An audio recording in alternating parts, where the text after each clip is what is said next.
is worse than smoking one stick of cigarette, which reduces your life for 11 minutes. 1 hour of sitting reduces 22 minutes. Tas ito pang na-discover ko. Okay, sitting increases the risks of death for up to 40%.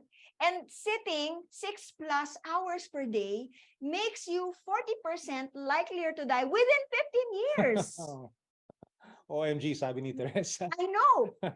And even if you exercise for 30 minutes every day, you are still prone to develop to being at risk of death for up to 40%.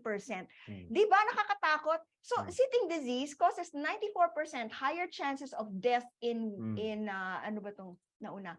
In women who sit 6+ hours a day compared to those who stand more often.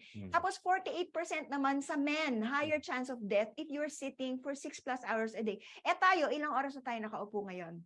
Diba? Ako, Kanina nakatayo tayo ngayon. Nakatayo tayo ngayon. Ito yung naging solusyon, natin to combat sitting disease. Pero in a regular day, how many hours do you spend in traffic sitting? Diba? 1 hour, 2 hour. And then in the office, if you work in the office, how many hours in the office? O, pag drive nyo, pauwi, ilang oras na naman yon? So 5, 6. Pag nood ng telenovela, Pagod kayo, manonood kayo ng telenovela or Korean novela, di ba? O, nakaka-6 na oras kayo. And all these lead to higher chances of death.